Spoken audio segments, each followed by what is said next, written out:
Kawan, inilah rupiah masih melemah, rupiah terperosok, dan DPR sampai desak Bank Indonesia dan juga Menteri Keuangan untuk ambil langkah yang terukur. Bahkan pengamat sampai bilang nih, resiko terburuknya $1 itu bisa menyentuh angka Rp22.000. Wow, apa kabar tuh kebutuhan harga pokok ya? Tapi ekonom dan juga pengamat politik Ihsanuddin Nursi ini menilai salah satu rupiah melemah karena adanya kepentingan investor asing dan juga sentimen pasar global dibanding perlindungan terhadap ekonomi rakyat. Kalau dipikir-pikir, apa bisa bilang ini ada campur tangan asing ya soal rupiah melemah? Saya Dila Hantika, inilah Jurnalisme.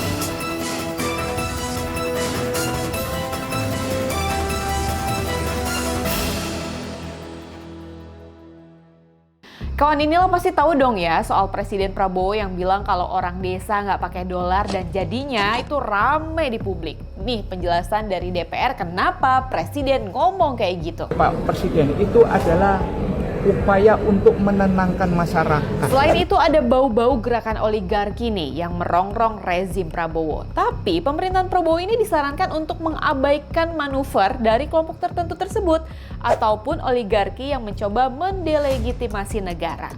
Pengamat politik dari Fakultas Ilmu Sosial dan Ilmu Politik Universitas Negeri Surabaya, Muhammad Mubarok Muharram ini mengatakan pemerintah Prabowo lebih baik berfokus pada pembenahan kinerja demi kepentingan rakyat. Nah tuh, kerja nyata ya, bukan kerja nyantai, garis bawahin ya. Isu gerakan sistematis ini makin santer terdengar sebelum Hari Kebangkitan Nasional yang jatuh tepat pada hari ini, yaitu 20 Mei 2026. Guru Besar Ilmu Politik Universitas Pendidikan Indonesia, Cecep Darmawan ini meminta aparat penegak hukum untuk bersiaga jika ada hal tersebut yang benar adanya sehingga bisa mengantisipasi potensi gangguan stabilitas. Dan catatan kerasnya ya, agar gerakan tersebut jangan sampai ditunggangi oleh motivasi terselubung untuk mengguncang stabilitas negara. Tapi kawan, inilah desakan agar pemerintah serius menyikapi pelemahan rupiah juga semakin santer. Bahkan politisi PDIP ini itu menyinggung soal 1998 loh. Karena saat itu krisis ekonomi kan turut dipicu anjloknya nilai tukar rupiah terhadap dolar AS ya. Dan selain itu juga pengamat politik dari Citra Institute Efriza juga mewanti-wanti pemerintah agar mewaspadai adanya manuver sistematis dari kelompok tertentu yang menyasar ketenangan publik.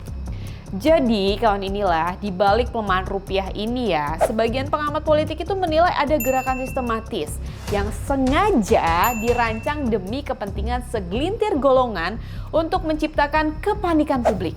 Dan situasi ekonomi saat ini bisa picu eskalasi politik nasional loh di periode Juni-Juli yang dianggap krusial bagi pemerintahan Prabowo.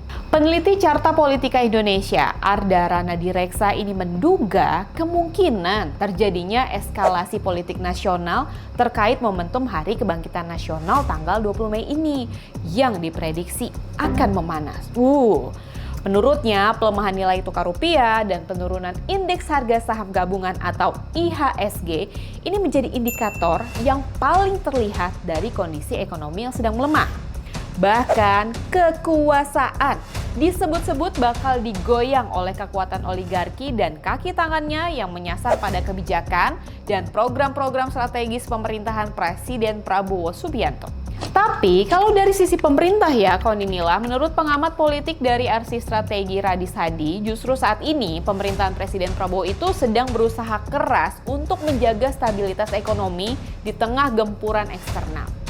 Nilai rupiah yang terus melemah kini memunculkan banyak pertanyaan di tengah masyarakat. Sebagian melihat ini sebagai dampak ekonomi global yang lagi memanas dan sedang tidak stabil. Namun di sisi lain kawan, inilah muncul juga pandangan bahwa ada upaya sistematis yang sengaja dimainkan untuk mengguncang kepercayaan terhadap pemerintahan Prabowo Subianto. Di tengah berbagai spekulasi itu ya, yang paling penting tentu adalah bagaimana pemerintah ini mampu menjaga stabilitas ekonomi dan memastikan masyarakat tidak semakin terbebani. Benar gak? Lalu kalau kawan, inilah pandangannya gimana nih soal pelemahan rupiah saat ini? Murni faktor ekonomi global atau ada kepentingan lain di baliknya? Tulis ya pendapat kalian di kolom komentar. Saya Dila Hantika, jangan lupa untuk like, share, komen, dan subscribe channel YouTube inilah.com. Dan sampai jumpa di jurnalistik selanjutnya. Wassalamualaikum warahmatullahi wabarakatuh.